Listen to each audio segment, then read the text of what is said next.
Gloire à Jésus. Bonjour bien-aimés frères et sœurs. En ce premier dimanche de l'an 2025 que nous passons ensemble, c'est encore les vacances et certains ne sont pas encore arrivés.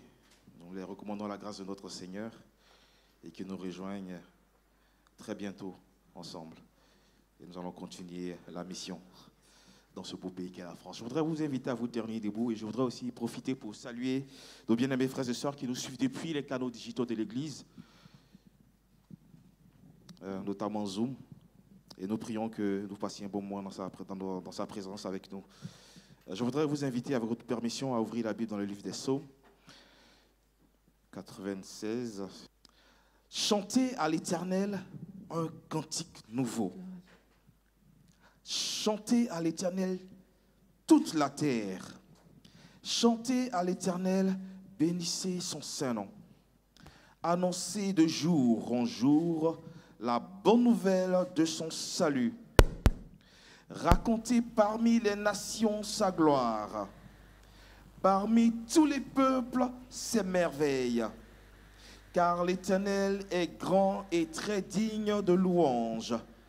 Car tous les dieux des peuples sont de faux dieux. Mais l'Éternel a fait les cieux. L'éclat et la magnificence sont devant sa face. La puissance et la splendeur dans son sanctuaire. Famille des peuples, rendez à l'Éternel gloire et puissance. Rendez gloire au nom de l'Éternel. Apportez des offrandes, entrez dans ses parvis. Prosternez-vous devant l'Éternel avec des ornements sacrés. Tremblez devant lui, terre entière. Dites parmi les nations, l'Éternel règne. Aussi le monde est ferme, il ne chancelle pas. L'Éternel juge tous les peuples avec droiture. Que son nom soit béni. La raison de notre présence ici, c'est de lui offrir un culte de louange, un culte d'adoration, une offrande de reconnaissance, l'honneur, car il est Dieu. Et nous voulons ce matin adorer notre Dieu. Nous voulons nous prosterner au-devant de sa seigneurie, au-devant de sa majesté, au-devant de sa magnificence, au-devant du Dieu admirable qu'il est. Nous voulons lui apporter un culte d'action de grâce, car il a fait pour nous des merveilles. Nous voulons nous émouvoir, nous voulons admirer sa splendeur, sa majesté et l'immensité et la grandeur de ses œuvres. Est-ce que vous êtes prêts à le faire avec moi ce matin? Est-ce que nous sommes là pour adorer notre Dieu? Est-ce que nous voulons ouvrir la bouche de nos lèvres, de nos faibles mots, même si les mots que nous employons ne sont pas en mesure, à hauteur de qualifier tout ce qu'il est, l'immensité de sa gloire ou de ses œuvres, mais nous voulons le faire avec l'authenticité, avec la simplicité de notre cœur, avec humilité. Nous voulons le faire ce matin. Et nous voulons, avec le groupe de louanges, nous permettre d'entrer dans ce temps d'adoration, ce temps d'action de grâce, ce temps de culte, en comptant les bienfaits de Dieu, en mettant devant nous tout ce qu'il a fait pour nous. Et nous verrons que le nombre est tellement grand que nous ne pouvons les compter.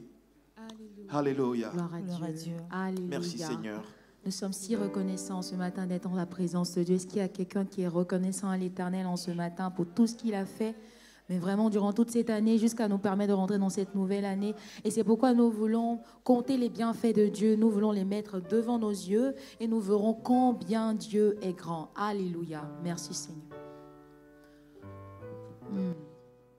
Quand le vol de la tempête vient assombrir ton ciel bleu, au lieu de baisser la tête, compte les bienfaits de Dieu. Quand le vol de la tempête vient assombrir ton ciel bleu, au lieu de baisser la tête, compte les bienfaits de Dieu. Quand le vol de la tempête, quand le vol de la tempête vient assombrir ton ciel bleu, Au lieu de baisser la tête, compte les bienfaits. On va le reprendre encore tous ensemble. Quand le vent de la tempête, quand le vol de la tempête vient assombrir ton ciel bleu, vient assombrir ton ciel au lieu de baisser la tête, au lieu de baisser la tête, compte les bienfaits de Dieu, compte les bienfaits de compte les bienfaits de Dieu, compte les bienfaits de Dieu. Mets-les tous devant tes yeux, tu verras en adorant combien le nombre en est. Compte les bienfaits de Dieu, compte les bienfaits de Dieu. Mets-les tous devant tes yeux, mets-les tous devant tes yeux. Tu verras en adorant combien le nombre en est grand. Quand sur la route glissante, tu chancelles sous la croix, pense à cette main puissante qui t'a béni tant de fois. Quand sur la route glissante, quand sur la route glissante, tu chancelles sur la croix, tu chancelles sous la croix. Pense à cette main puissante, pense à cette main puissante qui t'a béni tant de fois. Qui t'a béni. Est-ce qu'on peut le reprendre encore? Quand sur la route glissante, quand sur la route glissante, tu chancelles sous la croix, tu chancelles sous la croix. Pense à cette main puissante, pense à cette main puissante qui t'a béni tant de fois, qui t'a béni tant de fois. Compte les bienfaits de Dieu. Mets-les tous devant tes yeux, mets-les tous devant tes yeux. Tu verras en adorant combien le nombre en est. Compte les bienfaits de Dieu. Mets-les tous devant tes yeux, et tu verras aussi en adorant combien le nombre en est grand. Combien le nombre est grand. Combien le nombre en est grand. Oh, si tu perds dans le voyage plus d'un chai et tout trésor, pense au divin héritage qui là-haut te reste encore. Si tu perds dans le voyage, si tu perds dans le voyage plus d'un cher et doux trésor, pense au divin héritage, pense au divin héritage qui là-haut te reste encore. Est-ce qu'on peut le déclarer encore? Si tu perds dans le voyage, plus d'un cher et doux trésor, pense au divin héritage, à ce que le Seigneur nous réserve là-haut. Alléluia. Qui là-haut te reste encore. Compte les bienfaits, de mets-les tous devant tes yeux.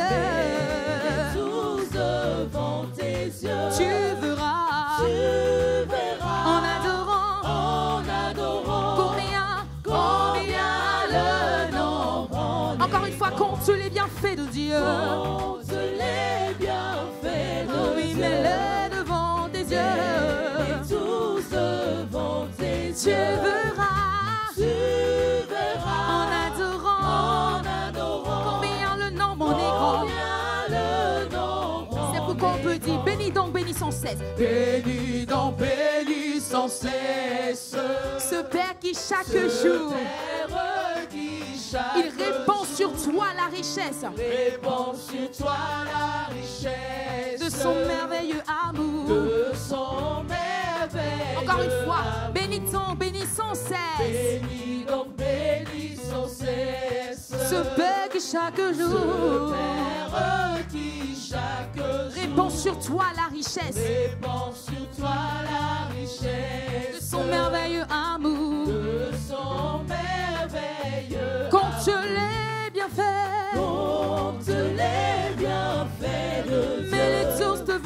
Dieu. Tous devant tes yeux. Tu verras en adorant combien le nombre compte les bienfaits de Dieu. Mais là tous devant tes yeux. Tu verras en adorant combien le nombre en est grand. Tu verras en adorant combien le nombre. Encore une fois, tu verras en adorant combien le nombre. Oui, tu verras en adorant combien le nombre. On peut le dire, compte les bienfaits de Dieu. Alléluia. Est-ce qu'il y a quelqu'un qui Merci, veut compter les Seigneur. bienfaits de Dieu ce matin? Alléluia. Est-ce qu'il y a quelqu'un qui veut bénir ce Père? Oui, le cantique dit, bénis donc, bénis sans cesse. Oh, ce Père qui chaque jour répand sur toi la richesse de son merveilleux amour. Oui, en adorant, tu verras combien le nombre de ses œuvres. Le nombre de ses œuvres en est grand. Oui, ce matin, je t'invite à adorer ton Père, à compter les bienfaits de notre Père. Comptons ensemble les bienfaits de notre Père. Alléluia. Alléluia. Oui, Seigneur. Et dans ce même esprit, nous voulons te rendre toute la gloire, éternel Dieu, parce que tu en es digne, ô Père éternel. La parole déclare, il criait d'une voix forte, l'agneau qui a été Béni soit immolé ton Saint-Nom. est digne de recevoir Gloire à la toi, gloire, Père la puissance, tendre, l'honneur, Père la miséricordieux, richesse, la Dieu gloire d'amour infiniment. qui nous Ô bénit, Seigneur Dieu, sois Dieu béni, fidèle, sois élevé, Dieu sois bienveillant, glorifié, sois Dieu exalté. fidèle. Oh, Exalté. que la gloire Béni te sois-tu revienne à toi infiniment. seul. Seigneur, quelle grâce, quel privilège d'être dans ta présence. Quel privilège de te Béni soit louer. ton Seigneur. Quel privilège de t'adorer. Quel privilège de te rendre toute la gloire, Seigneur. Toi, l'agneau assis sur le trône, sois béni infiniment. Sois exalté, sois élevé infiniment, ô Dieu de gloire. Béni sois-tu, Jésus. Béni sois-tu, éternel des armées. Béni sois-tu, tendre Père. Dieu de gloire, nous te célébrons, Dieu de gloire, nous t'adorons, Dieu de gloire, nous te glorifions, Dieu de gloire, Sois parce que glorifié. tu en es digne, tu en es digne, tu es digne de recevoir la louange, la gloire, la puissance, car ton règne est éternel. Béni sois-tu, Jésus. Gloire à toi, Seigneur Dieu. Gloire à toi, éternel des armées. Merci infiniment, Seigneur. Merci infiniment, Père éternel. Gloire à toi, Père éternel. Alléluia. Oh. Oui, Seigneur, tu es digne, toi le Dieu de gloire, nous t'élevons ce matin. Alléluia. Dieu de gloire.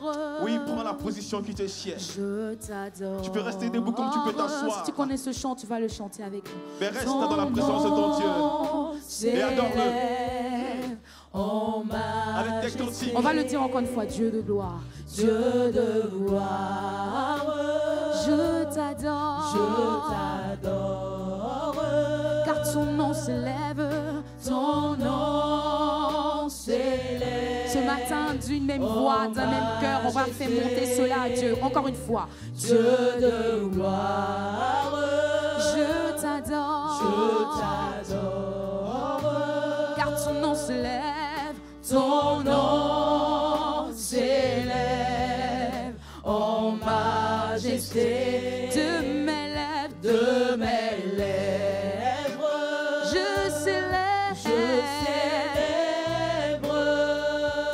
ta victoire, ton règne, ton autorité.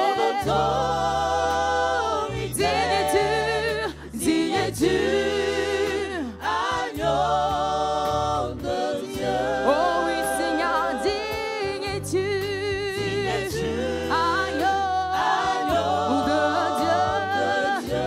Encore une fois, digne es-tu, tu es digne, Seigneur, tu es digne, Papa. Oh oui, digne es-tu, agneau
ce nom.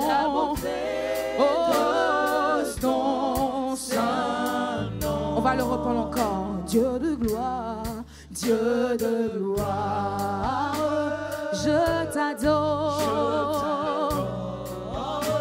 Car ton nom s'élève, ton nom s'élève en majesté de mes lèvres. Je célèbre ta victoire, ton règne, ton autorité. Digne es-tu, agneau. Sois l'agneau de Dieu, sois l'agneau de Dieu, tu es digne, Seigneur. Agneau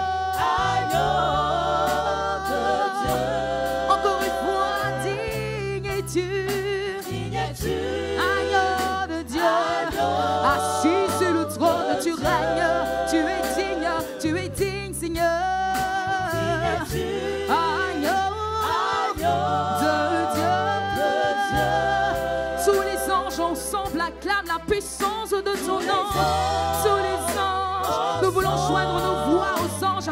Nous voulons joindre nos voix à celles des 24 vieillards, à ceux des 4 vivants, pour te glorifier, pour te célébrer, pour t'adorer. Encore une fois, oh oui, digne es-tu, agneau de Dieu. Tu es digne, Seigneur. Oh oui, tu es digne. Tu es digne. Agneau de Dieu. Oh oui, l'univers entier.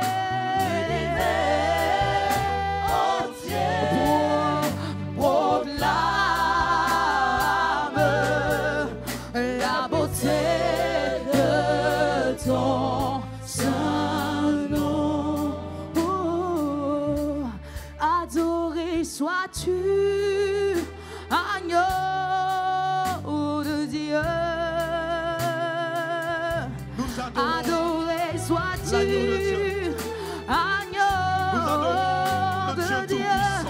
Adoré sois-tu, sois l'agneau assis sur le trône de gloire. Tu es digne, Seigneur. Adoré sois-tu, nous voulons t'adorer en esprit, en vérité, car ce sont là les adorateurs que tu recherches à adorer. Sois l'agneau de Dieu. Adoré sois-tu, agneau de Dieu. Élevé sois-tu, quand t'élevons, car tu en es digne, nous t'élevons au-dessus de tout. Oh oui, élevé sois-tu, sois l'agneau de Dieu, sois l'agneau qui a été immolé pour nous. Élevé sois-tu, oh, agneau de Dieu. Magnifié sois-tu, tu es magnifié, tu es magnifié, magnifié sois-tu, oh, honoré sois-tu, nous voulons t'honorer, nous voulons t'honorer, nous voulons t'honorer, oh oui, honoré sois-tu, sois l'agneau de Dieu, honoré sois-tu, agneau de Dieu, glorifié sois-tu, tu es digne d'être glorifié, la gloire ne revient qu'à toi seul, glorifié sois-tu, glorifié de Dieu. Oh, l'univers entier proclame la beauté de ton saint nom. Tous les ans Aidons-nous avec. Ensemble, nous élevons la voix. Et nous voulons acclamer. Nous voulons acclamer le Dieu Tout-Puissant. Celui qui n'a point d'égal. Le Dieu admirable. Tous les anges louent sa sainteté. Oh, l'univers crie sa majesté. Oui, de nos lèvres. Nous voulons chantons gloire et chanter gloire et puissance. Force et louange à l'agneau immolé, à l'agneau immolé, à l'agneau immolé. On va le déclarer ensemble. Tous les anges louent sa sainteté. Tous les anges louent sa sainteté.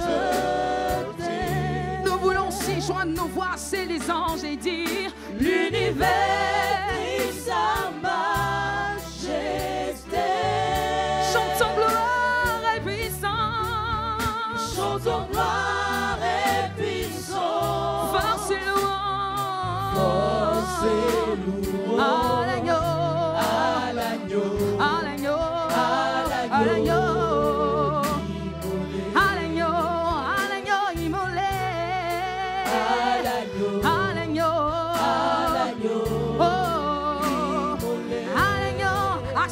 Sur le trône de gloire, à l'agneau, immolé, à l'agneau immolé,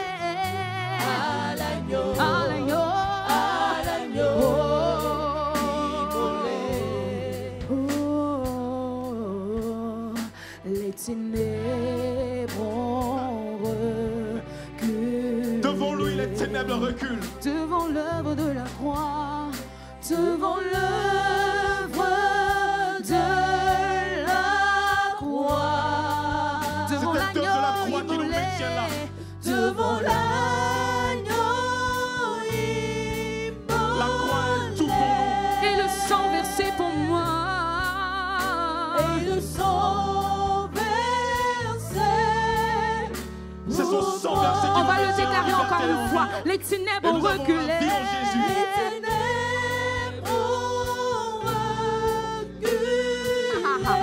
Devant l'œuvre de la croix, l'œuvre de la croix qui est si puissante, alléluia, alléluia, devant l'agneau, il n'y a pas de pardon ni pour toi ni pour moi. Devant l'agneau immolé, et son sang si précieux qui a coulé pour nous à la croix de Golgotha, alléluia, Jésus s'est fait à la terre pour moi. tous les anges louent sa sainteté. Tous les anges louent sa sainteté. L'univers crie sa majesté. L'univers crie sa majesté. Chantons gloire et puissance. Chantons gloire et puissance. Force et louange. Force et louange. À l'agneau. À l'agneau. À l'agneau. Immolé. À l'agneau immolé. À l'agneau. À l'agneau. À l'agneau immolé. À l'agneau assis sur le trône de gloire. À l'agneau. À l'agneau. À l'agneau. À l'agneau de Dieu. À l'agneau. C'est pourquoi nous pourrons déclarer vivant, parce qu'il est vivant, tous ensemble, vivant. Vivant. Oh, vivant. Vivant. Il est puissant. Puissant. Il est puissant. Tout puissant. Il est vivant. Vivant. Dieu vivant. Dieu vivant. Il est puissant.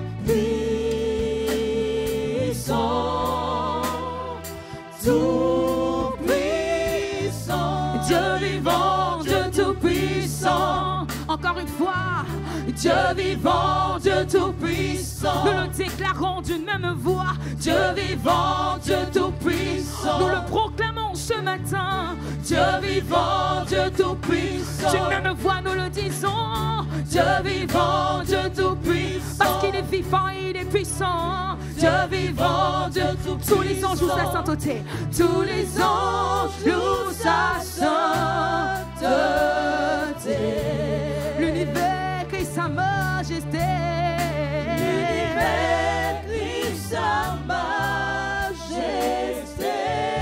Chantons gloire et puissance. Chantons gloire et puissance. Force et louange. Force et louange. À l'agneau.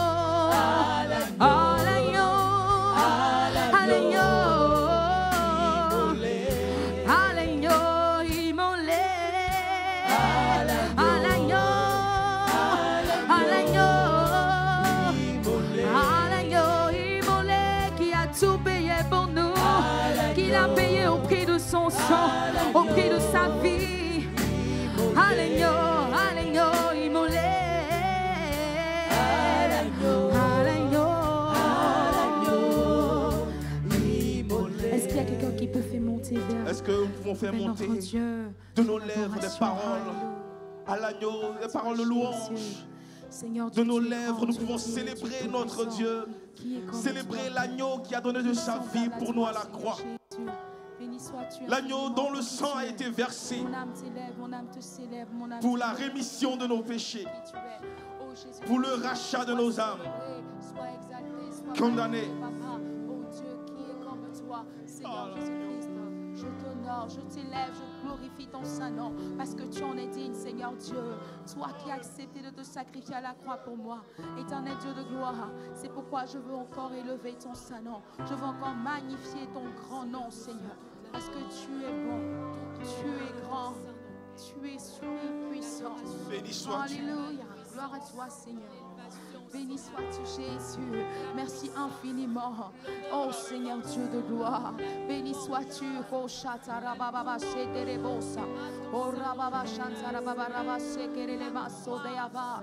Les Ramamamayanto Shatarababa. Alléluia. Gloire à toi, Père éternel.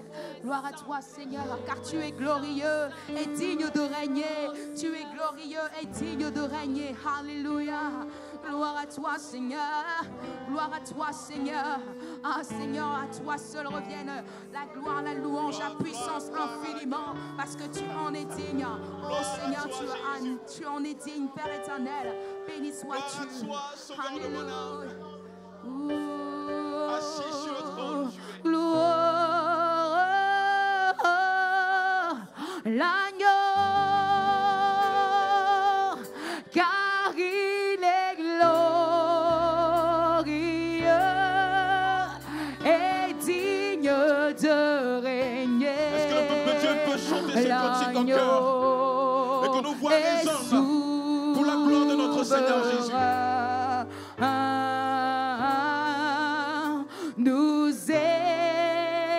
élevons nos voix pour l'adorer.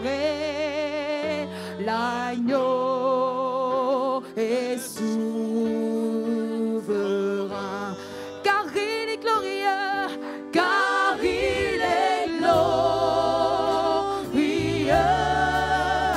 et digne de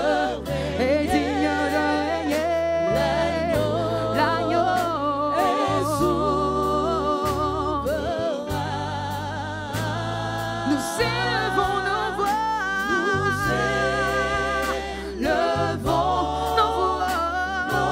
pour t'adorer, pour t'élever, car tu en es digne, Seigneur.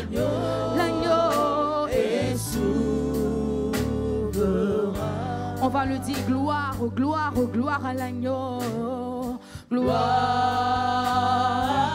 Est-ce qu'on peut le dire d'un même cœur en ce matin? Pour glorifier le nom de Jésus qui est assis sur son trône de gloire, qui recherche des adorateurs, qui l'adorent en esprit et en vérité. On va le déclarer encore une fois. Oh oui, gloire.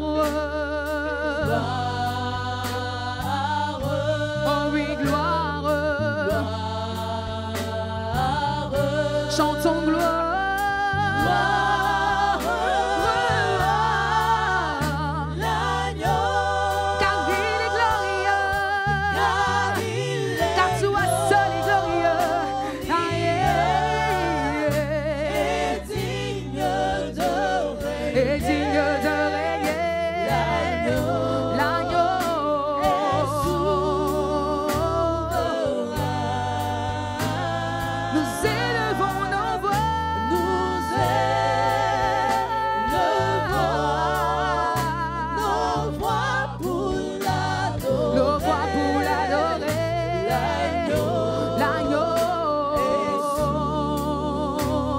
Encore une fois, car il est glorieux. On va le faire sans les instruments. On va le faire simplement avec le peuple. Et digne de régner. Oh oui, l'agneau est souverain. Il est souverain. Nous élevons nos voix.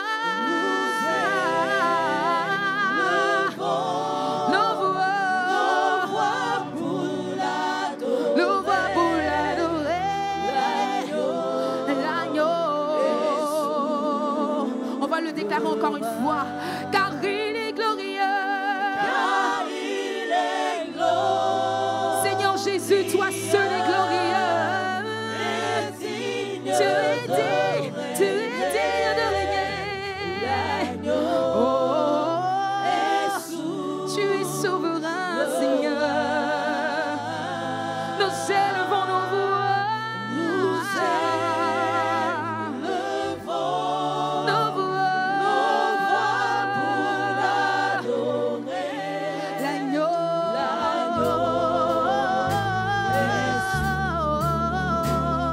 Encore une fois, car il est glorieux. Car il est glorieux. Oh, est digne de régner. L'agneau est souverain. Nous élevons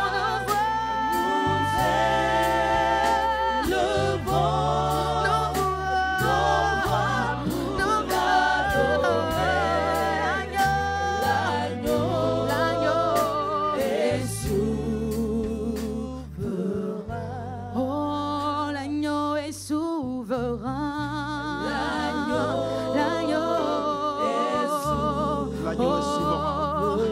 Nous disons Jésus est souverain. Jésus Son pouvoir lui a été donné. est souverain. Et il règne en majesté. Oh oui, Jésus est glorieux. Jésus Toute autorité est glorieux. lui a été donnée dans le ciel et sur la Oh, terre. Jésus est merveilleux. Jésus est merveilleux. Oh oui, Jésus est tout puissant. Et c'est lui que nous adorons ce matin, en ces lieux. Est tout puissant. Oh oui, Jésus est merveilleux. Jésus Au-dessus de toute domination, de toute autorité, de toute puissance, Jésus de toute dignité, élevé. et de tout nom qui peut se nommer, non seulement dans le siècle présent, mais dans le siècle à venir. Jésus est honoré. Nous honorons Jésus, le roi des rois, le Seigneur des seigneurs. Alléluia. Maintenant, nous allons accueillir le frère Kata. C'est lui qui a la charge de faire la lecture de la Sainte Seine. Bien-aimés, vous pouvez regagner votre place. Merci d'être là. Nous voulons accueillir le frère. Voilà. Frère, voilà. Sens-toi libre et donne-nous les conseils de Dieu. Sans tarder, nous allons prendre nos Bibles. L'évangile de Jésus-Christ selon Saint Matthieu, au chapitre 26, à partir du verset 17. Le premier jour des pains sans levain, les disciples s'adressèrent à Jésus pour lui dire: où veux-tu que nous préparions le repas de la Pâque? Il répondit, allez à la ville, chez un tel, et vous direz, le maître dit, mon temps est approche, le temps est proche. Je reprends s'il vous plaît. Il répondit, allez à la ville, chez un tel, et vous lui direz, le maître dit, mon temps est proche. Je ferai chez toi la Pâque avec mes disciples. Les disciples firent ce que Jésus leur avait ordonné et ils préparèrent la Pâque. Le soir étant venu, il se mit à table avec les 12. Pendant qu'il mangeait, il dit, je vous le dis en vérité, l'un de vous me livrera. Ils furent profondément attristés et chacun se mit à lui dire, est-ce moi, Seigneur? Il répondit, celui qui a mis avec moi la main dans le plat, c'est celui-là qui me livrera. Le Fils de l'homme s'en va, selon ce qui est écrit de lui, mais malheur à l'homme par qui le Fils de l'homme est livré. Mieux vaudrait pour lui, pour cet homme, qu'il ne fût pas né. Judas, qui le livrait, prit la parole et dit, est-ce moi, Rabbi? Jésus lui répondit, tu l'as dit. Pendant qu'il mangeait, Jésus prit du pain et après avoir rendu grâce, il le rompit et le donna aux disciples en disant, prenez, mangez, ceci est mon corps.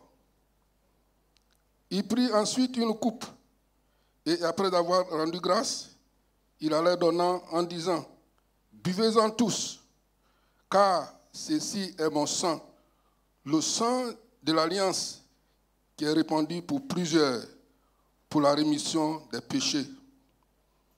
Je vous le dis, je ne boirai plus désormais de ce fruit de la vigne jusqu'au jour où j'en boirai de nouveau avec vous dans le royaume de mon Père. Après avoir chanté les cantiques, ils se rendirent à la montagne des Oliviers. Amen. Que le Seigneur bénisse sa parole. En effet, ce matin,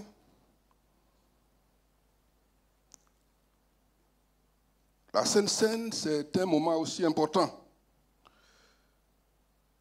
Une importance capitale.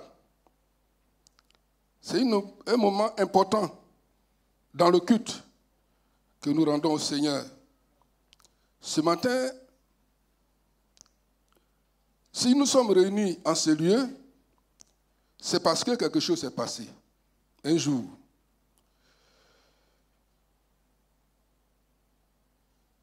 Nous sommes en ce jour remplis de joie, libérés, chantant, sautant, louant Dieu, parce que Jésus a donné sa vie pour nous.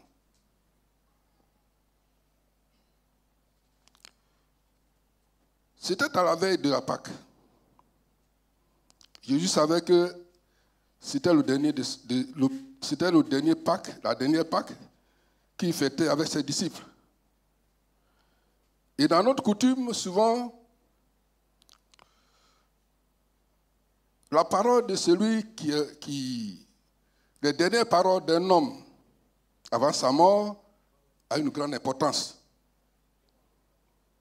Et Jésus savait pourquoi il instituait la scène. Parce que son départ était arrivé. Quand nous lisons ces passages, nous avons l'impression que Jésus était déjà mort. Parce qu'il parle de son corps. il parle de son sang. C'est celui qui est mort qui parle d'un corps. Le plus souvent, quand quelqu'un est mort, on dit c'est son corps. C'est le regretter. Or, il n'était pas encore mort, mais il savait que il devait accomplir cette tâche que le Seigneur, pour laquelle il avait envoyé ici-bas. Et il ne devait plus reculer.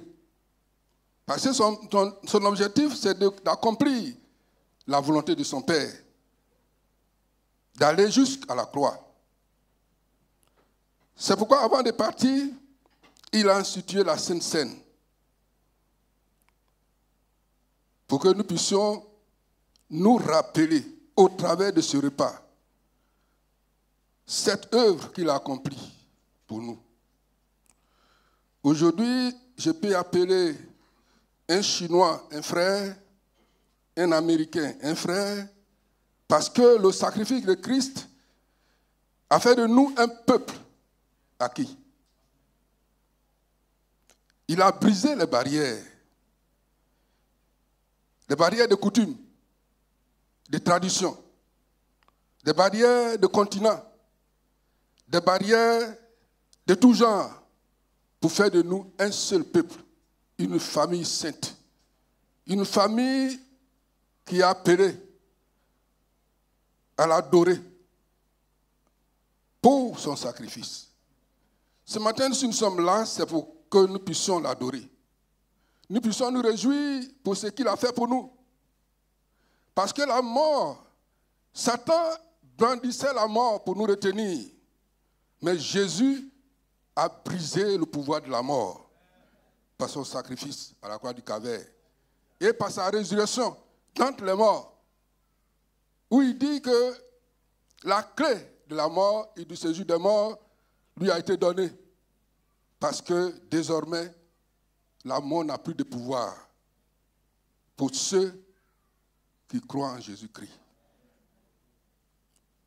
Paul dit dans l'épître de Corinthiens, dans l'épître aux Corinthiens, au chapitre 8, il dit, il n'y a donc maintenant plus de condamnation pour ceux qui sont en Christ. Nous sommes passés du jugement à la liberté, des ténèbres à la lumière, de la tristesse à la joie, de la pauvreté à la richesse. C'est pourquoi ce matin, nous devons nous réjouir pour ce que notre Christ, notre Père, notre frère a accompli comme sacrifice à la croix du Calvaire. Il dit, son sang qui est versé, non seulement pour la rémission des péchés, mais aussi pour l'alliance, une nouvelle alliance, dit Marc. Une nouvelle alliance, dit Paul, dans la première épître de Paul aux Corinthiens, au chapitre 11. Dans l'Ancien Testament, l'alliance était inaugurée par le sang des bœufs, des veaux, des boucs, mais la nouvelle alliance a été inaugurée par le sang de Jésus-Christ. Et cette alliance nous donne le privilège d'avoir accès à la maison paternelle. Or, il est dit que nous n'étions pas de ceux qui avaient droit au contact, d'entrer même dans la maison paternelle. Mais par ce sacrifice, Jésus nous donne aujourd'hui l'accès de la maison paternelle. Le voile qui a été brisé, qui a été déchiré du haut en bas, nous ouvre aujourd'hui d'entrer et de sortir de la maison de notre Père. Que le Seigneur bénisse chacun de nous ce matin. Nous devons comprendre que ce repas n'est pas un repas ordinaire, mais un repas saint. Un repas,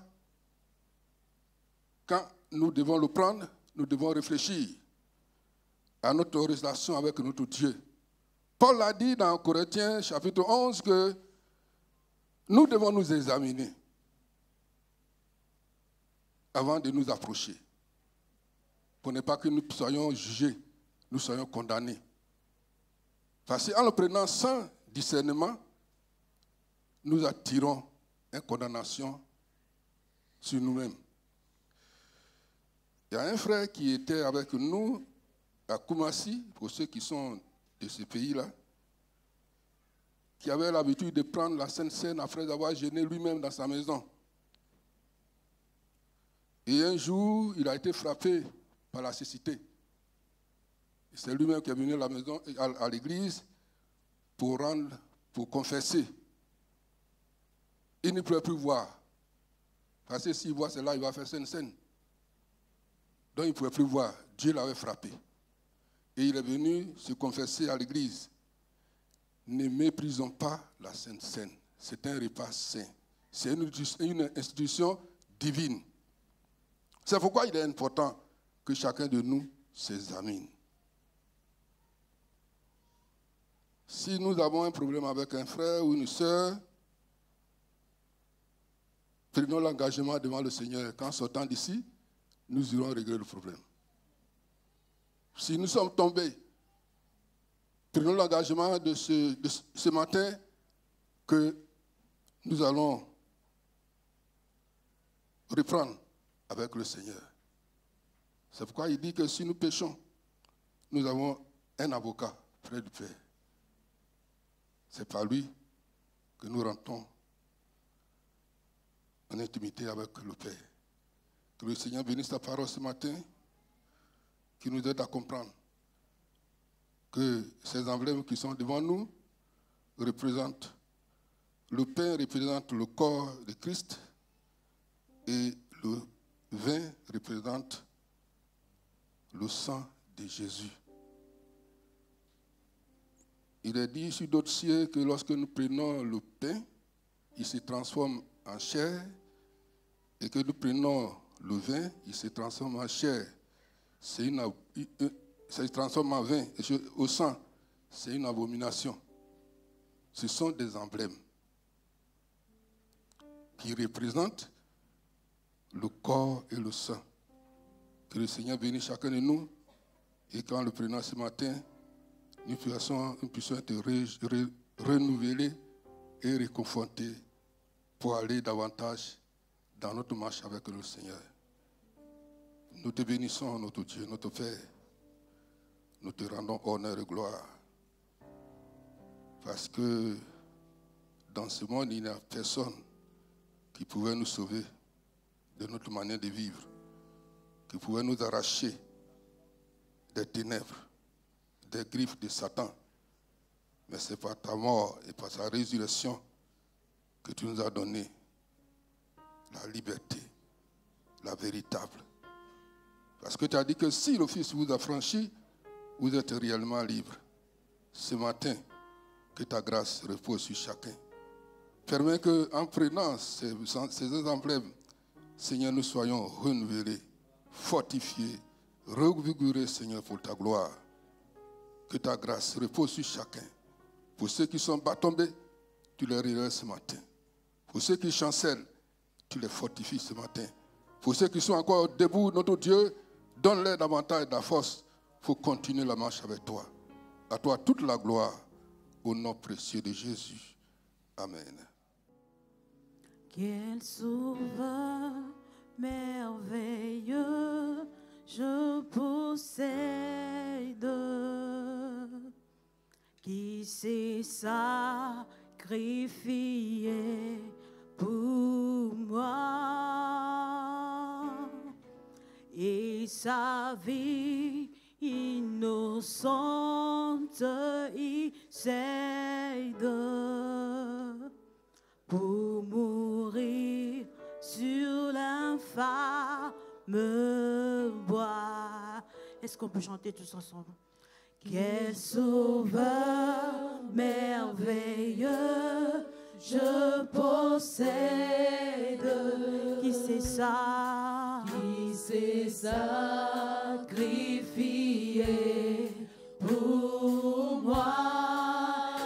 donné sa vie. Et sa vie innocente il cède pour mourir sur l'infâme bois. Attaché à la croix pour moi. Attaché à la croix pour moi. Il a pris mon péché, il m'a délivré.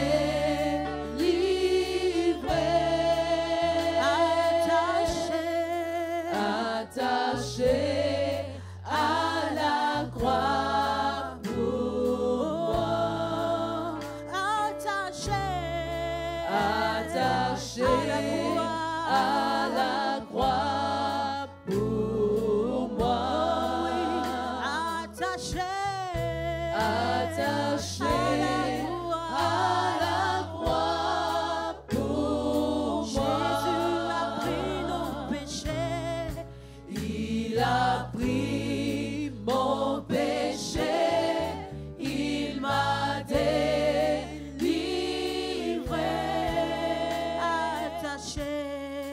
Attaché à la croix pour moi. Amen. Gloire à Jésus. Gloire à Jésus. Gloire à Jésus. Gloire à Jésus. Est-ce que nous pouvons encore acclamer notre Seigneur? Alléluia. Notre Seigneur Jésus. Nous allons passer au service des offrandes, des dîmes et des offrandes. Nous en avons une seule ce matin. Et c'est aussi l'occasion pour ceux qui n'ont pas pu être là avec nous pendant la traversée de pouvoir faire leur offrande d'action de grâce pour tout ce que le Seigneur a pu faire et a fait pour nous, pour notre famille, en cette occasion des offrandes. Et nous voulons le faire avec libéralité, avec joie, avec beaucoup d'entrain. Nous rappelons que les dîmes et les offrandes sont volontaires, mais c'est pour nous aussi une occasion de témoigner de la fidélité, de la bonté de notre Dieu envers nous. Est-ce que nous voulons le faire en nous tenant debout, en préparant nos offrandes, s'il vous plaît, avec votre permission? C'est aussi une manière d'exprimer notre reconnaissance à notre Dieu, non pas seulement avec les mots, mais en action et en argent, parce que voilà, ça sert aussi à l'édification du royaume de Dieu ici, à annoncer l'évangile, à soutenir l'œuvre de Dieu, matériellement et financièrement. Groupe de louange, est-ce que vous pouvez nous aider à le faire dans la libéralité, dans la joie surtout? Alléluia. Amen. Est-ce que tu peux apporter une acclamation, mais une acclamation que le Seigneur mérite? Amen. Alléluia. C'est le premier culte de l'année 2025. Nous allons apporter notre reconnaissance au roi. Alléluia. Nous voulons dire tout joyeux, bénissons le Seigneur. Nous chantons, nous célébrons ses louanges. Nous sommes dans la joie pour ce qu'il a fait. Alléluia. Amen. Hey. Alléluia. Tu vas chanter avec nous si tu connais ce chant. Tout joyeux, tout joyeux, tout joyeux, bénissons le Seigneur. Hey. Chantons et célébrons ses louanges. Adorons, adorons avec foi le Sauveur. Nous joignons au céleste phalange. Tout joyeux, bénissons le Seigneur. Chantons et célébrons ses louanges. Adorons avec foi le Sauveur. Nous joignons au céleste phalange. Gloire à Dieu, gloire à Dieu, gloire à Dieu, que ce chant retentisse en tout lieu. Gloire à Dieu, que ce chant retentisse en tout lieu. Gloire à Dieu, gloire à Dieu, gloire à ce chant retentisse en tout lieu. Gloire à Dieu, gloire à Dieu. Que ce chant retentisse en tout lieu. Dieu dont son est comparable amour. Dieu dont son est comparable amour. Du ciel envoya son Fils unique, et la terre et les cieux dans ce jour s'unissent pour chanter ce cantique. Dieu dont son est comparable. Dieu dont son est comparable amour. Oh du ciel envoya son Fils unique, et la terre et les cieux. Oh la terre et les cieux toujours s'unissent pour chanter ce cantique. Gloire à Dieu, Gloire à Dieu, gloire à Dieu, gloire à Dieu. Que ce chant retentisse en tout lieu. Gloire à Dieu, Gloire à Dieu, gloire à Dieu. Que ce chant retentisse en tout lieu. Oui, le châtiment qui produit la paix. Le châtiment qui produit la paix. Jésus-Christ l'a subi pour mon âme. Alléluia. Il voulut expier nos forfaits en mourant lui sur le bois. Gloire à Dieu, Gloire à Dieu, gloire à Dieu. Que ce chant retentisse en tout lieu. gloire à Dieu, Gloire à Dieu, gloire à Dieu. Que ce chant retentisse en tout lieu. gloire à Dieu, Gloire à Dieu, gloire à Dieu. Que ce chant retentisse en tout lieu. Gloire à Dieu, gloire à Dieu. Que ce chant retentisse. Alléluia. Nous pouvons danser. Gloire au Seigneur. Vous pouvez danser avec le groupe musical. Merci Jésus. Hey. Hey. Vers toi, nous élevons ce cantique, Jésus. Et nous voulons dire dans les cieux et sur la terre, il n'y a aucun nom plus grand que le nom du Seigneur. Alléluia.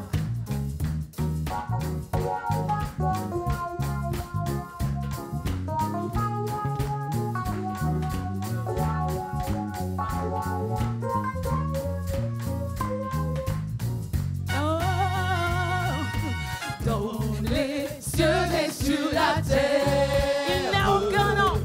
il n'est aucun nom plus doux, aucun que mon frère préfère. Au nom de Christ. Au nom de Christ mort pour nous.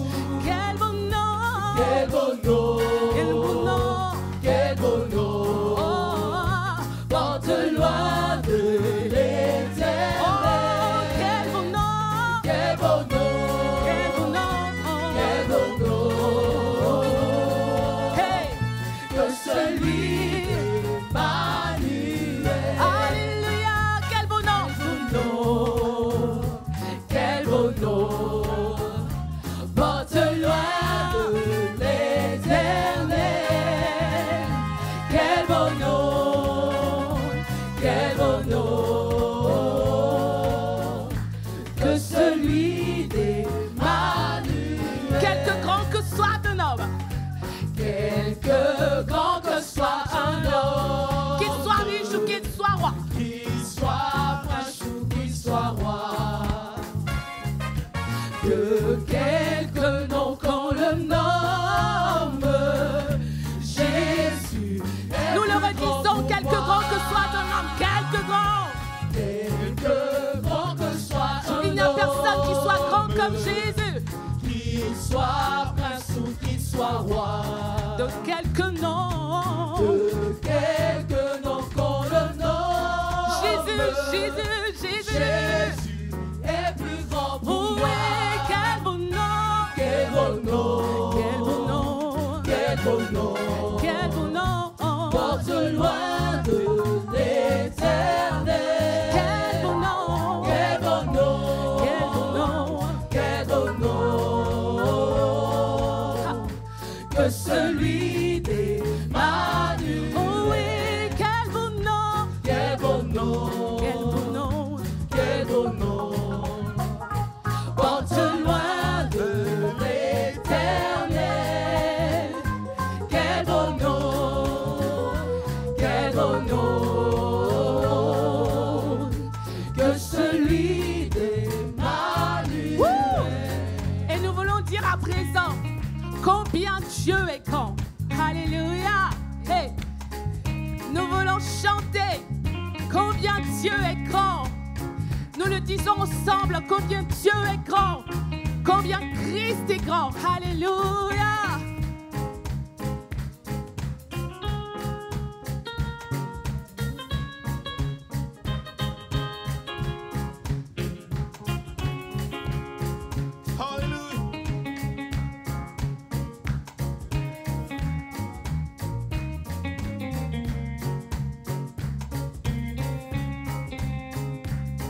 Alléluia, combien Dieu est grand. Chantons-le, combien Dieu est grand. Et tous seront combien Dieu est grand. Combien Dieu est grand. Combien Dieu est grand. Chantons-le, combien Dieu est grand, et tous verront combien Dieu est grand. Son nom est tout puissant, alléluia. Son nom est tout puissant, sauveur, digne de louange. Je chanterai combien Dieu est grand.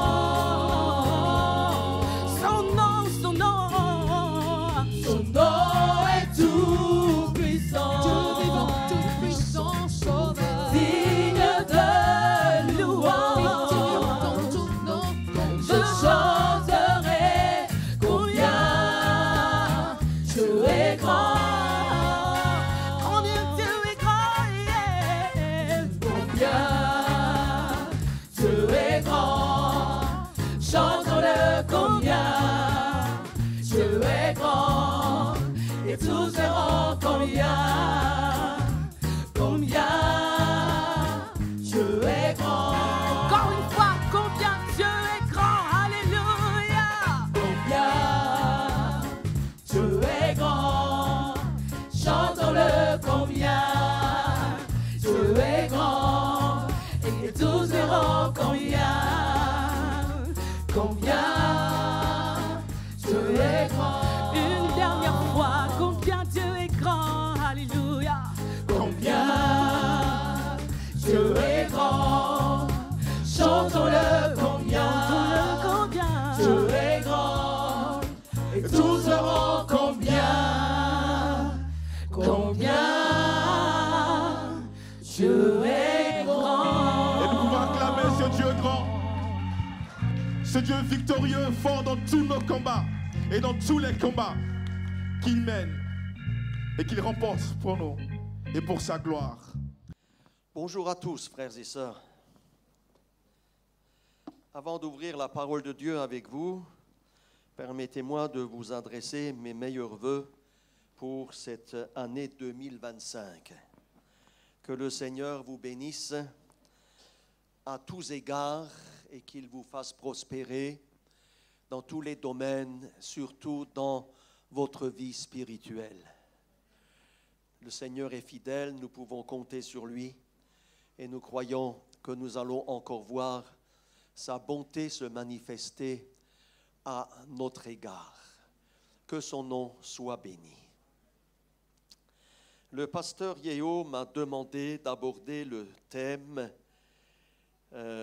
qu'il vous a partagé déjà pour cette année, c'est-à-dire levons-nous et bâtissons. il m'a un peu partagé les besoins que vous avez, les problèmes de locaux. Vous cherchez des réponses, vous cherchez des solutions à ces problèmes. Ce sont des choses matérielles, bien sûr, mais ô combien importantes aussi pour la vie de la communauté. Et peut-être avez-vous des projets, peut-être même pour changer de lieu de culte, que le Saint-Esprit puisse diriger selon la volonté de Dieu, également qu'il puisse diriger vos cœurs pour l'accomplissement de ce qu'il a déjà préparé à l'avance. Cela m'a fait penser à ce passage de l'Écriture que vous connaissez. Nous n'allons pas le lire, mais c'est dans 2 Rois chapitre 6, où il est question des fils des prophètes qui sont venus voir Élisée. Le prophète Élisée, avec leur doléance, ils ont dit, mais le lieu où nous sommes ici, ça ne nous convient plus. Il y a un problème de place. Entre autres, il faut que nous nous mettions à la recherche d'un autre emplacement et nous te demandons si tu veux bien nous accompagner. Nous allons vers le Jourdain, nous allons chercher chacun une poutre et une place pour un nouveau lieu de rencontre pour notre communauté afin que tu puisses continuer à nous enseigner. Et le prophète a dit, c'est d'accord, je viens avec vous. Il jugeait la présence d'Élisée absolument nécessaire pour leur prospection.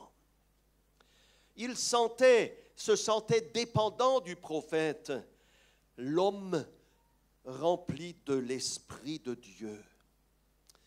Et c'est là le symbole aussi pour nous, Église de Jésus-Christ, d'être dépendant du Saint-Esprit qui veut nous diriger en toutes choses et même aussi dans les problèmes matériels.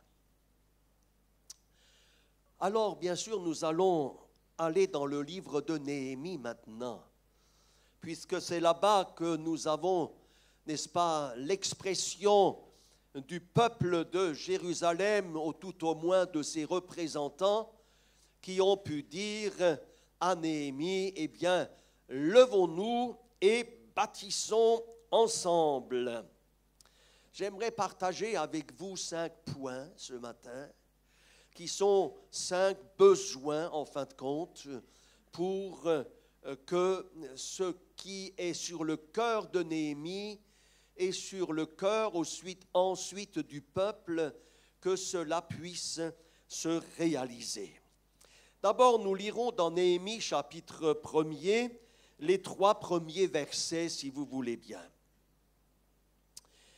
Parole de Néhémie, fils de Hakalia, au mois de Kisle, la 20e année, comme j'étais à Suse, dans la capitale.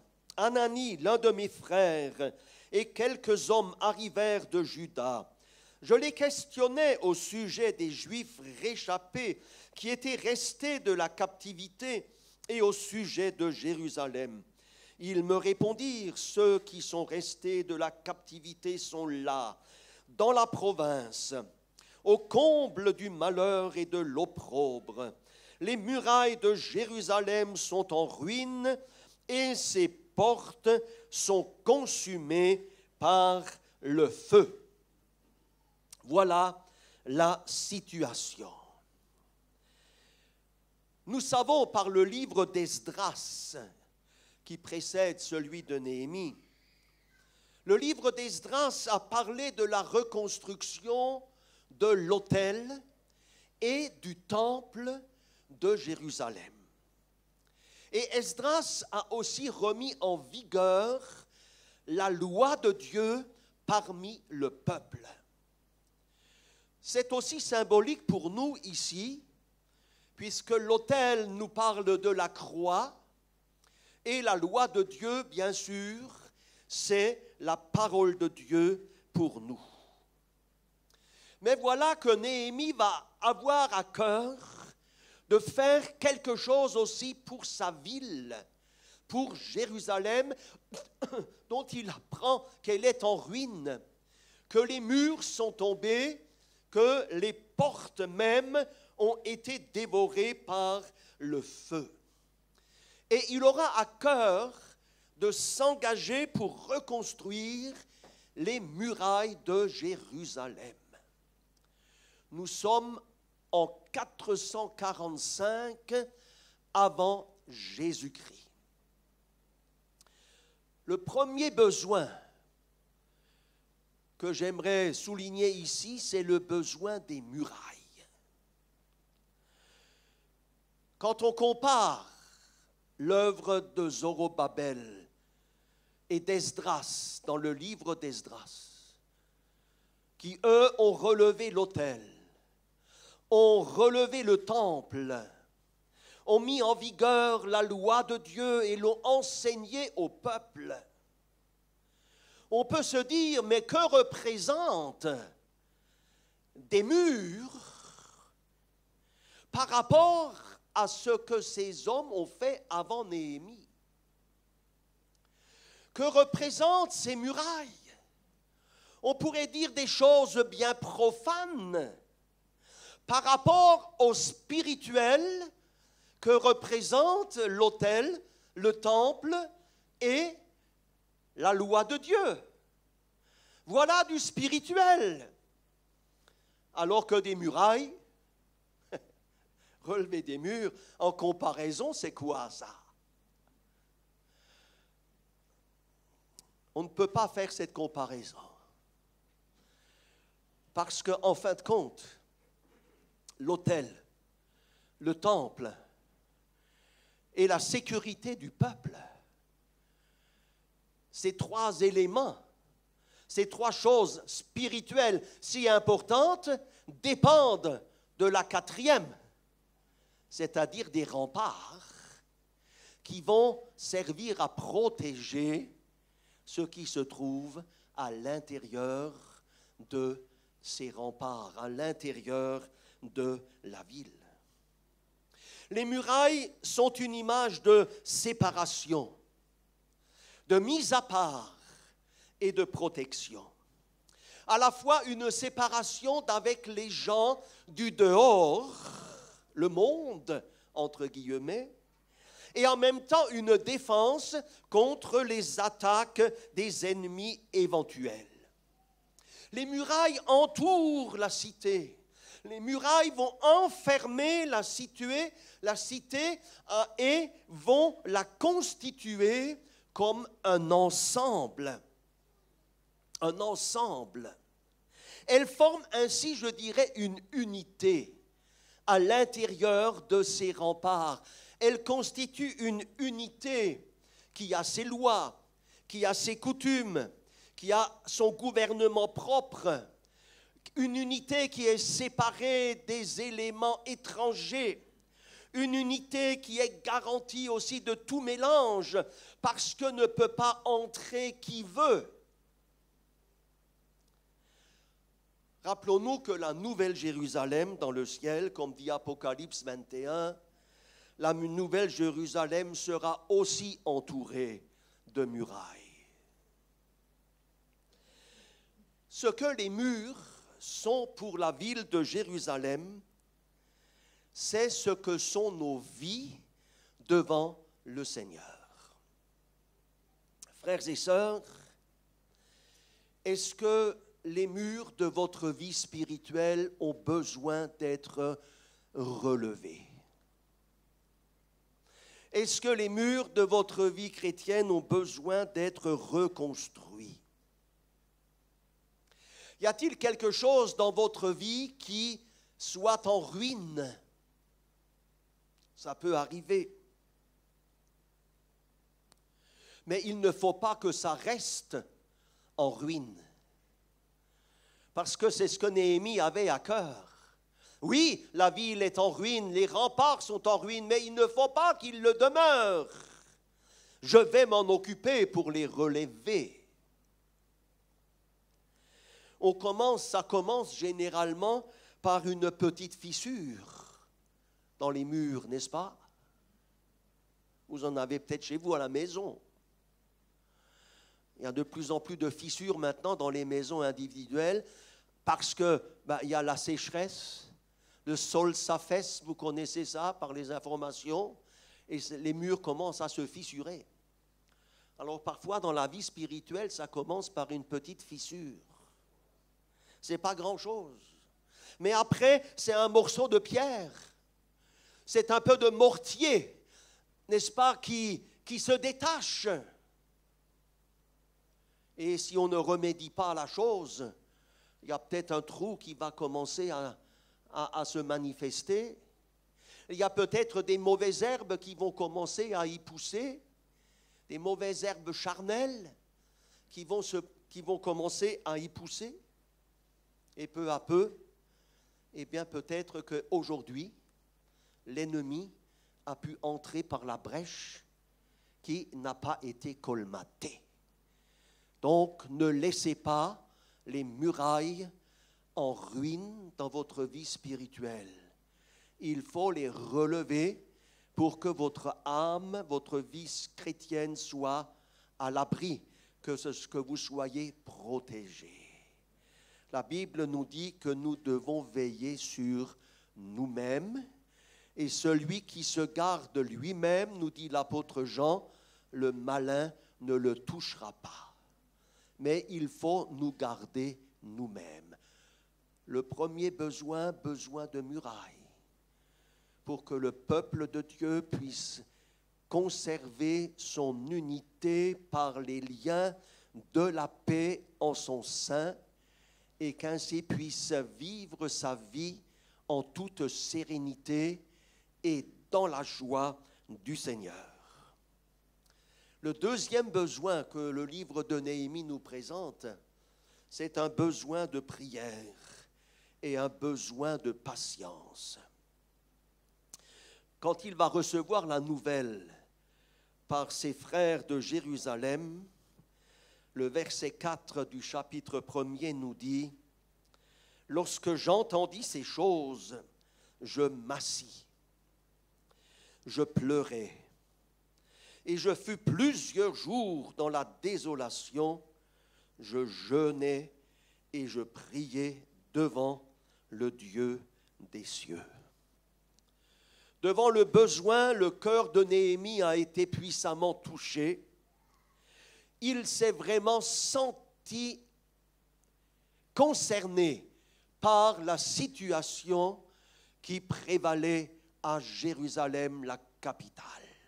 Sa capitale, sa ville, alors que lui était à des centaines de kilomètres, à Suse, n'est-ce pas, en captivité, même s'il résidait dans le palais du roi Artaxerxès. Il était quand même exilé, loin de sa patrie.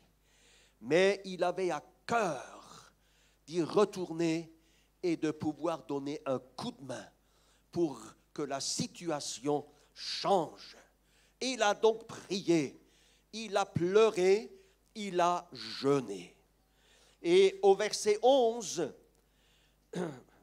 du chapitre 1er, à la fin de sa prière, il va dire ceci: « Ah Seigneur, que ton oreille soit attentive à la prière de ton serviteur et à la prière de tes serviteurs qui veulent craindre ton nom. Donne aujourd'hui du succès à ton serviteur et fais-lui trouver grâce devant cet homme. » J'étais alors échanson du roi.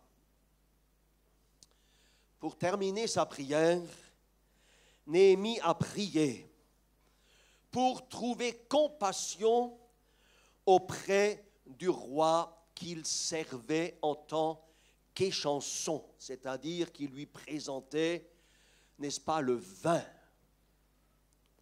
un rôle très important dans le palais royal.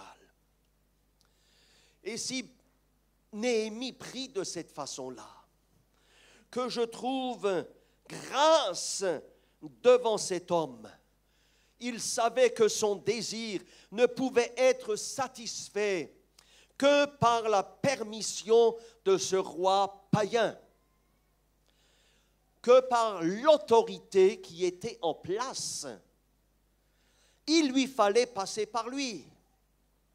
C'était incontournable. Incontournable. Il comprenait la position de soumission à l'autorité païenne. Mais aux yeux de la foi qui animait le cœur de Néhémie, le roi n'était rien d'autre, comme il dit, qu'un homme. Oh, il est roi. Il est roi d'un empire même.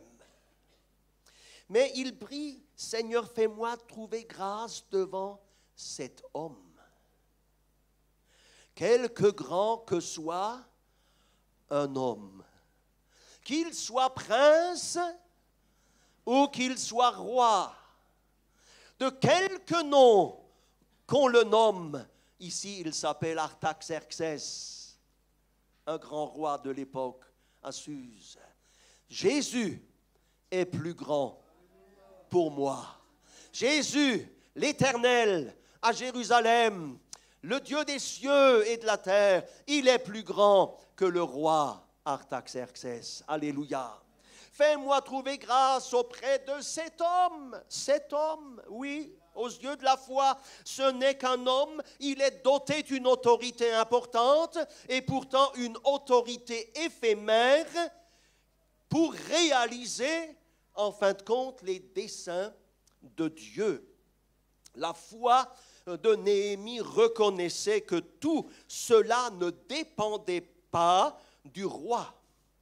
Parce que le roi, en fin de compte, n'était qu'un canal par lequel Dieu allait passer, par lequel Dieu allait agir pour que le souhait de Néhémie puisse se réaliser.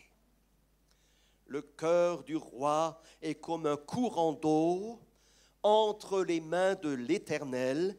Il l'incline vers tout ce qu'il désire à son gré. Proverbe 21, verset 1er. Nous avons tous un roi Artaxerxès. Nous avons tous cet homme dont parle Néhémie, à qui nous devons faire face. Et que nous devrions un jour être prêts à affronter dans la prière. À affronter dans la prière, comme Néhémie l'a fait. Il l'a affronté dans la prière. Avant de le voir face à face, il a préparé le terrain dans la prière. Fais-moi trouver grâce auprès de cet homme. Et après avoir prié, il lui fallait attendre, patienter. Besoin de prière, mais besoin de patience. Patienter 4 mois pour avoir la réponse qu'il souhaitait. Au verset 1er, nous avons dit que c'était au mois de Kislev, la 20e année du roi. Et au chapitre 2, verset 1er, il est dit, nous sommes au mois de Nisan, la 20e année du roi Artaxerxès. Le mois de Kislev, c'est novembre-décembre. Et le mois de Nisan, c'est mars-avril. 4 mois qui séparent ces 2 chapitres. 4 mois. Il a prié, mais c'est seulement 4 mois après qu'il va voir le roi, qu'il va lui faire sa demande, qu'il va prendre une disponibilité, dirions-nous aujourd'hui, pour pouvoir aller. Allez, donne-moi une année sabbatique, n'est-ce pas? Parce que je dois aller à Jérusalem m'occuper des murailles qui sont en ruine. Il doit exposer cela. Avez-vous la foi pour attendre, mes frères et sœurs? On n'aime pas attendre, hein? On veut que ce soit maintenant, tout de suite, le plus tôt possible, Seigneur, le plus tôt possible. Il nous faut la foi pour attendre. Pour attendre. Avant le culte, nous étions à Béret, à l'école de Béret, et j'ai partagé avec les membres présents Luc 18, la parabole du juge unique et de la veuve, et qui aussi, elle, a dû attendre, parce que longtemps le juge a refusé de lui faire justice. Elle a attendu longtemps, jusqu'à ce qu'il capitule et lui donne une réponse positive. Avoir la foi pour attendre une fois qu'on a prié. Restons dans la confiance dans le Seigneur. Voyez-vous, Néhémie, cet homme, il va renoncer à un poste de fonctionnaire du palais royal. Il était échanson du roi. Il voyait le roi tous les jours. Il lui présentait la coupe tous les jours. Il était fonctionnaire attaché au palais. Et il va quitter, va renoncer à un poste comme celui-là pour construire un mur. Ça n'a rien à voir entre les deux, n'est-ce pas? Aucun rapport. Il va quitter la plus belle ville du monde connue à cette époque-là, Suse, pour s'installer dans une ville en ruine depuis des années. Il n'y a plus de murailles. Il était prêt à sacrifier son propre confort pour servir Dieu et pour servir son peuple. Néhémie ressemble en cela à Christ. En ce sens que aussi bien Néhémie que Christ ont tous les deux quitté une position hautement exaltée pour s'identifier à la détresse de leur peuple et pour les conduire au relèvement, pour les conduire à la restauration. C'est un type de Christ, Néhémie. Troisième besoin, un besoin de collaboration. Versets 16 et 17 du chapitre 2. Quand il va partir à Jérusalem, bien sûr, Néhémie va prospecter la ville, il va sortir de nuit, il va faire le tour, n'est-ce pas, avec sa lampe de poche, pour ainsi dire, n'est-ce pas, pour voir exactement quel est l'état des murailles, et où est-ce qu'elles en sont, les portes, qu'est-ce qu'il faut faire exactement, où faut-il travailler, où faudrait-il commencer le travail. Il n'a rien dit à personne et il va donc pendant plusieurs jours ainsi vraiment faire un bilan de la situation, n'est-ce pas, pour pouvoir ensuite faire un compte-rendu acquis de droit. Donc, chapitre 2, versets 16 et 17. « Les magistrats ignoraient où j'étais allé et ce que je faisais. Jusqu'à ce moment, je n'avais rien dit aux Juifs, ni aux sacrificateurs, ni aux grands, ni aux magistrats, ni à aucun de ceux qui s'occupaient des affaires. Je leur dis alors, vous voyez le malheureux état où nous sommes. Jérusalem est détruite et ses portes sont consumées par le feu. Venez, rebâtissons la muraille de Jérusalem et nous ne serons plus dans l'opprobre. » Il partage maintenant ce que Dieu avait mis sur son cœur. Il avait reçu cette mission de la part de l'Éternel. Mais pour pouvoir exécuter maintenant cette tâche, il avait besoin de l'aide et de l'accompagnement de ses frères. Il n'aurait rien pu faire tout seul de lui-même. Alors il va leur ouvrir son cœur. Voilà ce que j'ai fait depuis que je suis arrivé à Jérusalem. Voilà par où je suis passé. Voilà ce que j'ai pu voir ici et là. Et maintenant, je vous rends compte de la situation. Est-ce que ses frères vont partager son fardeau qu'il a reçu de Dieu sur son cœur? Est-ce que ses frères vont le porter avec lui? Il ne le sait pas encore, mais toujours est-il qu'il leur partage ce fardeau. Il va leur dire, mais vous voyez dans quel état malheureux nous sommes maintenant. Vous voyez, oui, bien sûr. Ils étaient les premiers à le voir, puisque ça fait tellement de temps qu'ils y vivaient, bien avant que Néhémie arrive, ils étaient déjà là. Ces notables de Jérusalem, ils connaissaient la situation, mieux même que Néhémie, mais pourtant il leur dit, vous voyez,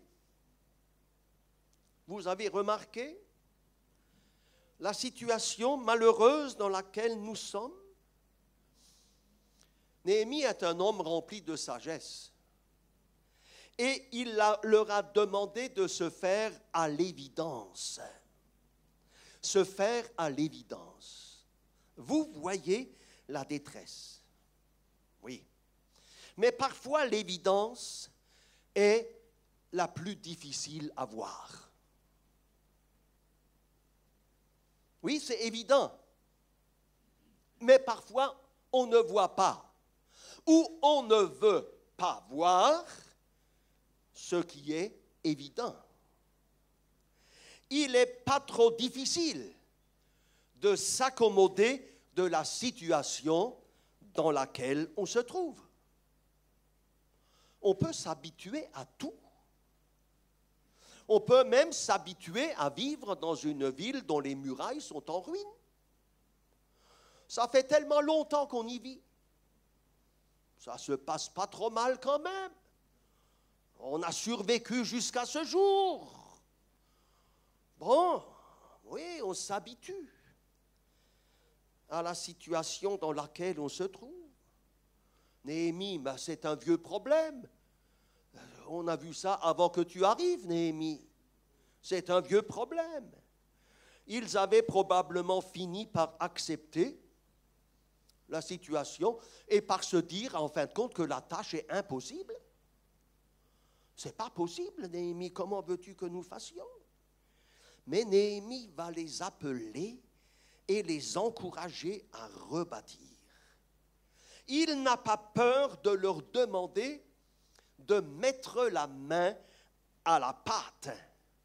Oh, il le fait vraiment de façon tout à fait désintéressée. Il ne leur promet rien. Il ne leur promet aucune récompense. Si vous m'aidez, si vous m'accompagnez, si vous êtes d'accord de porter le fardeau avec moi, non, je ne vous promets rien, ni or, ni argent. Je n'ai rien à vous donner. Je ne vous promets pas de belles vacances au bord de la mer de Galilée en récompense. Je ne peux pas vous offrir d'argent quotidien pour faire le travail qui vous attend. Non, je ne peux rien vous promettre. Il a simplement dit à ses frères, il faudrait que nous prenions cela au sérieux. Nous savons qu'il y aura du travail à faire, mais Dieu nous conduit à le faire maintenant. Il ne faut pas qu'on renvoie ça aux calendes grecques. Il ne faut pas reporter et encore reporter toujours à nouveau ce qui est évident sous nos yeux. Il faut vraiment que nous prenions le taureau par les cornes et qu'on se mette au travail. Il s'est fié à l'Éternel, bien sûr, mais il s'est aussi fié aux dirigeants de Jérusalem pour que Dieu puisse créer en eux une véritable motivation intérieure. Une véritable motivation intérieure. Lui et son peuple devaient donner le meilleur d'eux-mêmes. Et c'est encore vrai aujourd'hui au sein de l'Église. Le travail dans le royaume de Dieu est toujours exigeant. C'est exigeant. Mais il vaut la peine qu'on s'y consacre avec énergie spirituelle. Oh, Néhémie demande beaucoup à ces gens. Les sacrifices seront conséquents, il ne leur cache pas cela.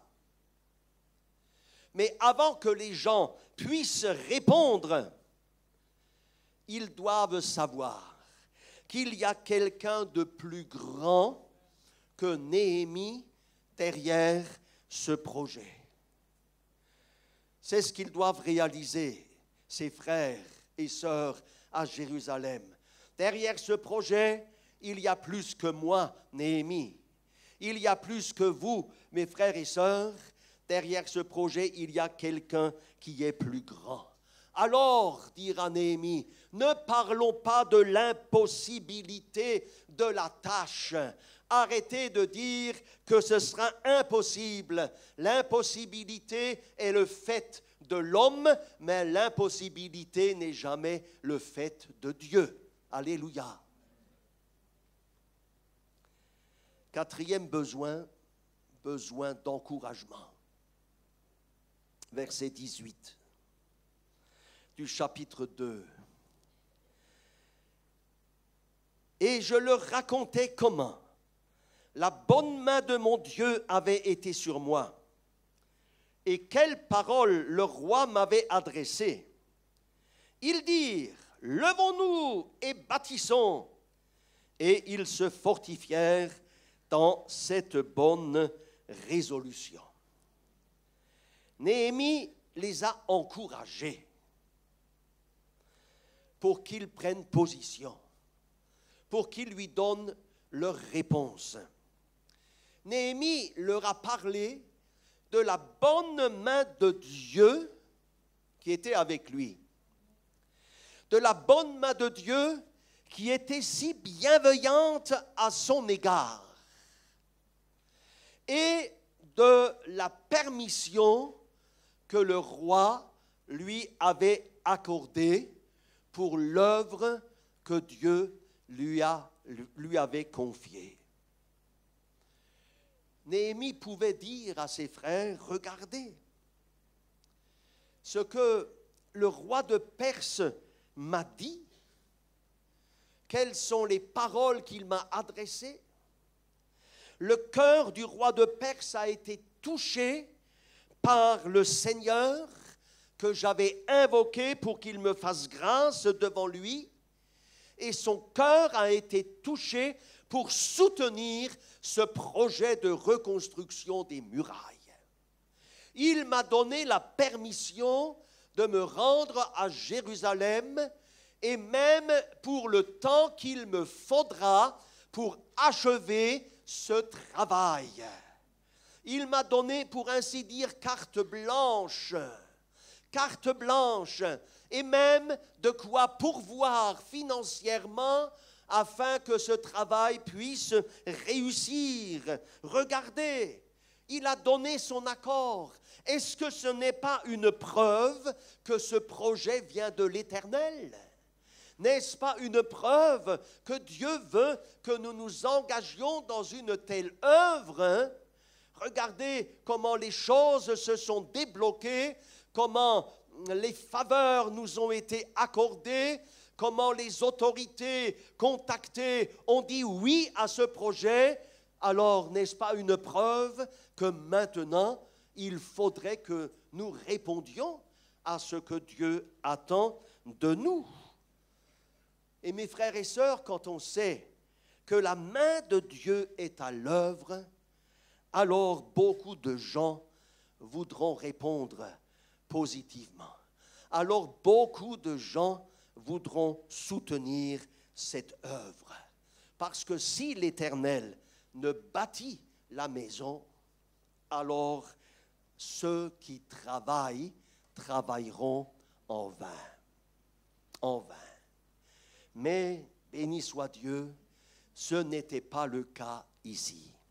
Dieu agissait à travers les paroles de son serviteur et a provoqué dans leur cœur une réponse unanime, une réponse consentante, de sorte qu'ils s'écrièrent « Levons-nous et bâtissons ». Ça veut dire « Oui, Néhémie, nous sommes avec toi dans ce projet. Oui, Néhémie, nous sommes d'accord. Oui, Néhémie, nous allons maintenant aller de l'avant. Oui, Néhémie, nous allons voir quelle sera maintenant la prochaine étape.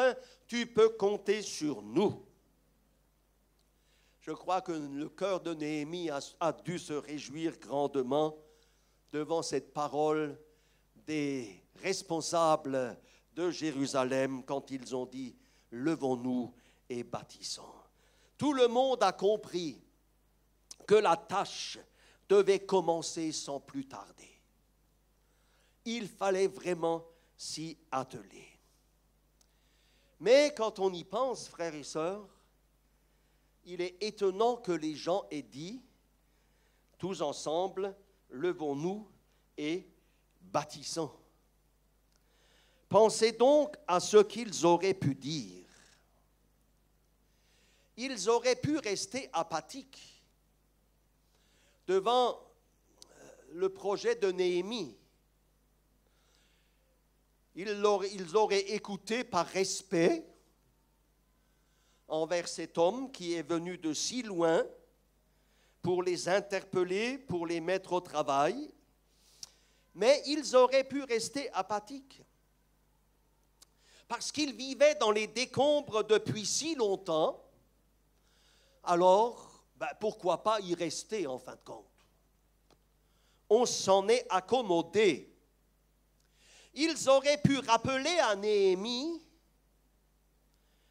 que les Juifs avaient déjà essayé cela dans Esdras au chapitre 4,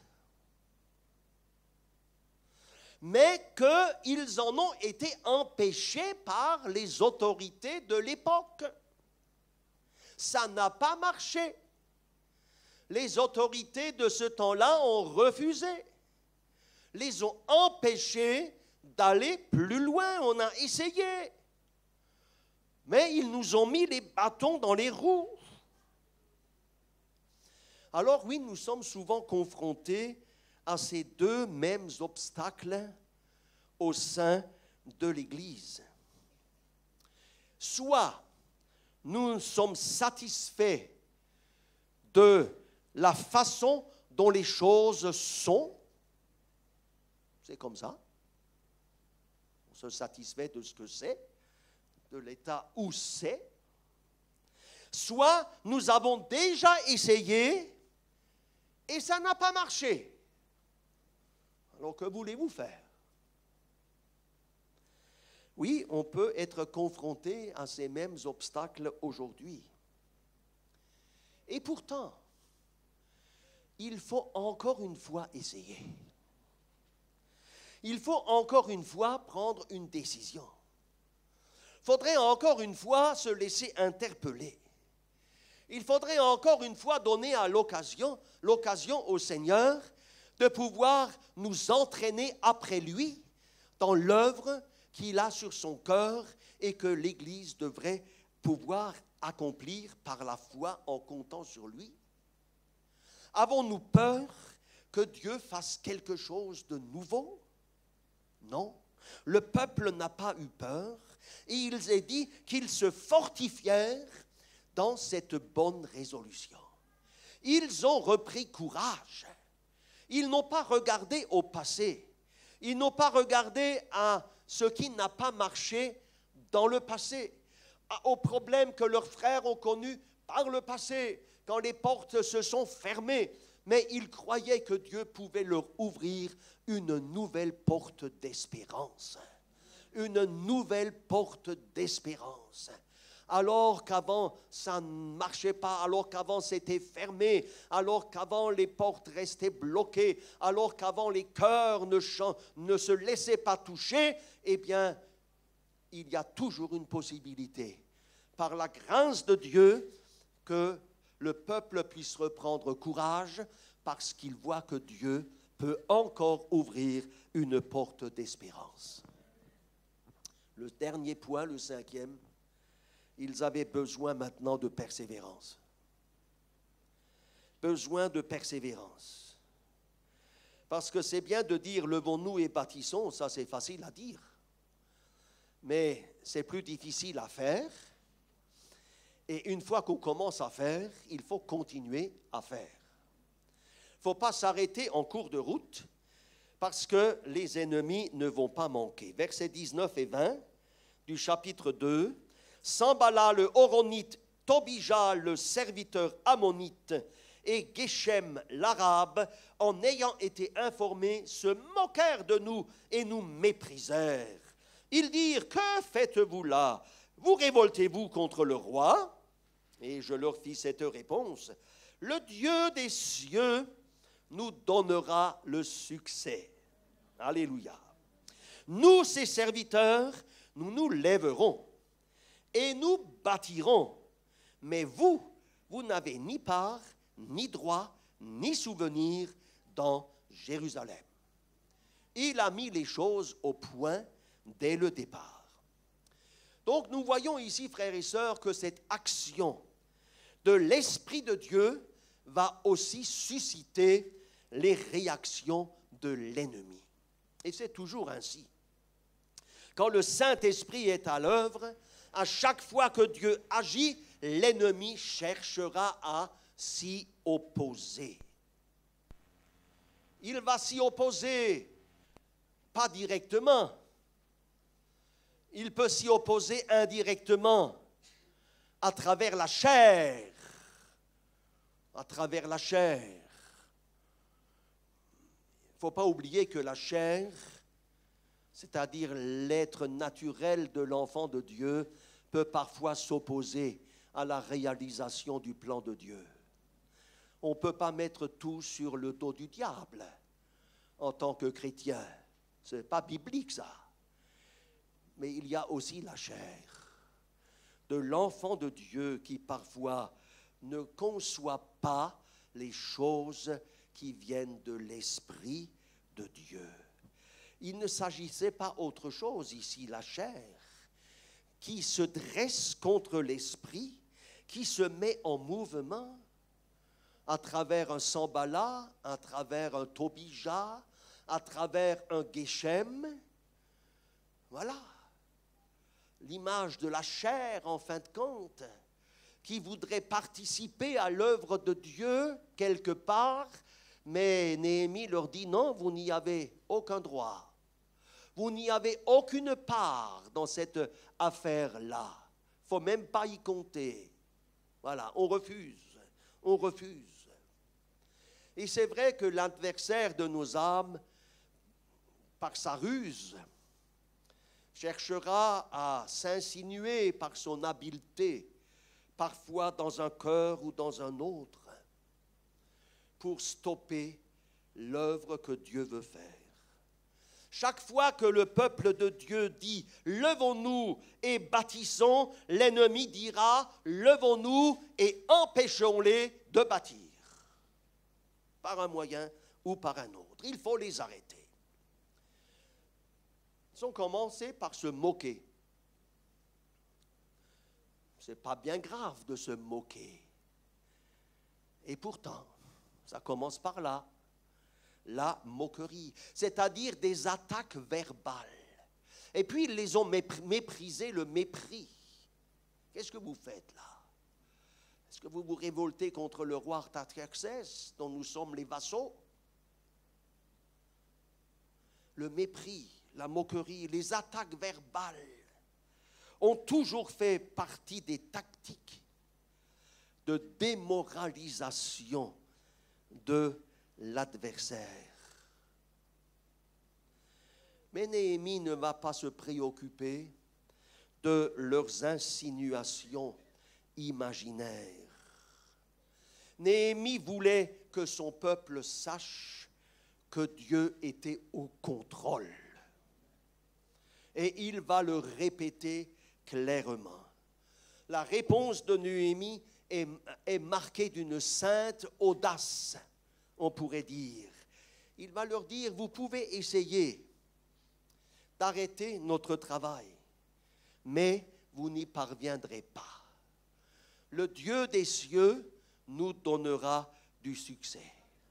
Et vous ne parviendrez pas à nous arrêter. Parce que Dieu est avec nous. Il est avec vous.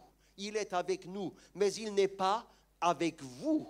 Vous échouerez. Nous prospérerons sous la bonne main de Dieu, du Dieu des cieux qui est avec nous. Alléluia. Je conclus en disant que Néhémie avait la certitude de l'approbation de Dieu sur ce projet. Ça commence toujours par là. La certitude que Dieu voulait que ces murailles soient relevées pour que tout ce qui a été fait avant par Zorobabel, Esdras, dans le livre d'Esdras, n'est-ce pas? Tout ce qui est relaté là dans ce livre, le rétablissement de l'autel, le relèvement du temple et la mise en vigueur de la parole de Dieu au sein du peuple de Jérusalem, il voulait que ces choses, ces éléments spirituels qui ont vu le jour puissent être préservés intact, et pour que cela puisse être préservé intact et que le peuple puisse continuer à être une communauté préservée, une communauté unie entre eux, il fallait que ces remparts soient absolument relevés. Néhémie savait que cela venait de Dieu. Il savait qu'il pouvait compter sur la protection de Dieu. Il savait qu'il était sur le chemin de l'obéissance. Il savait que Dieu allait les protéger contre les attaques de l'adversaire. Il savait ce que nous savons par Paul aux Romains chapitre 8 verset 31. Il savait que si Dieu est pour nous, qui sera contre nous? Alléluia. Amen. Prions le Seigneur. Nous te bénissons, Seigneur, et te rendons grâce parce que tu es un Dieu merveilleux qui agit envers et contre tout ce que les hommes peuvent penser, peuvent dire ou peuvent faire. Seigneur, tu es le Dieu des cieux. Jésus est à ta droite. Il est le chef de l'Église. Et il a dit, je bâtirai mon Église. Et tu l'as bâti, Seigneur, avec nous. Tu l'as bâti avec les responsables de l'Église. Tu l'as bâti avec chaque membre, avec chaque pierre vivante de l'Église. Car tu veux que nous puissions nous édifier sur le fondement qu'est Jésus-Christ. Alors, Seigneur, nous te prions pour que le peuple puisse se lever et commencer à bâtir. Seigneur, selon le projet que tu as prévu aussi pour cette assemblée locale dans cette année 2025, ô Dieu, fais grâce et que ta bonne main soit à l'œuvre, qu'elle déblaye le terrain, qu'elle prépare le chemin. Seigneur, qu'elle ouvre les portes qui doivent s'ouvrir, qu'elle dirige les pas de tes enfants dans la prospection, dans tout ce que tu leur mettras à cœur de faire. Ô Seigneur, inspire leurs choix, inspire leurs décisions, inspire leurs pensées, Seigneur, et leurs actions. Merci, Seigneur, pour ta fidélité. Merci parce que tu es avec ton Église et nous te rendons grâce et gloire en Jésus-Christ notre Sauveur. Béni soit ton nom, Père Céleste, pour ta fidélité à notre égard. Amen. Amen. Merci pour votre attention. Que Dieu vous bénisse.